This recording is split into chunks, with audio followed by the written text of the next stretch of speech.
Indeed, some of the scholars will tell you, if you want Allah subhanahu wa ta'ala to listen to you, or if you want to speak to Allah, pray. If you want to listen to Allah, listen to the Quran. So now, akhi and ukhti,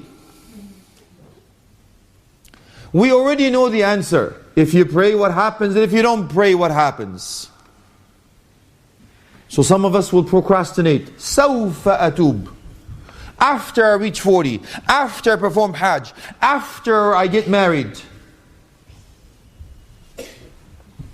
هذا بحر التمني. You're riding the waves of false hopes. Imagine yourself standing in front of Allah subhanahu wa jalla fi ula, when He asks you questions. عبدي لما لم تصلي? My slave, why did you not pray? What excuse will you do? What will you say? Where will you run? Where will you hide? I was rich, I was poor, I was good looking, places to go, things to do, people to see. La wallahi. Imagine that some of us are worse than shaitan. Subhanallah. How could you be worse than shaitan? Is it possible for you actually to be called worse than shaitan? I'm sure you know who I'm talking about. No need for introduction. You know who is worse than shaitan? The one that does not pray.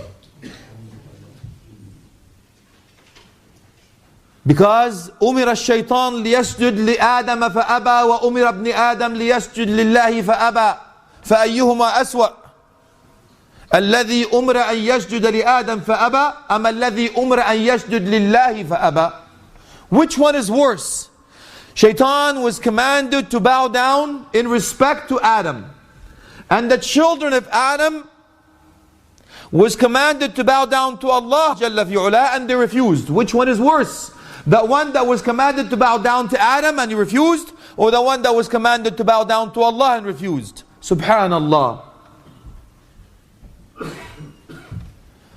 Imagine yourself on Judgment Day, akhi and ukhti, where everyone will prostrate to Allah subhanahu wa jalla fi'ula, when Allah subhanahu wa jalla fi'ula comes to start judgment in a way befitting His Majesty. يَوْمَ يُكْشَفُ عَنْ سَاقٍ وَيُدْعَوْنَ إِلَى السُّجُودِ فَلَا يَسْتَطِيعُونَ.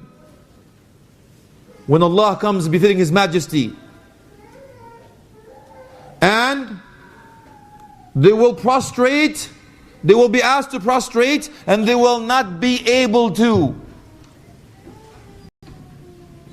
So if you prostrated to Allah subhanahu wa jalla fi'ula, in this dunya you would be able to prostrate to Allah in the hereafter. If you did not prostrate to Allah here, you will not be given that glory or the chance to prostrate to Allah subhanahu wa jalla fi'ula. So what's holding you back?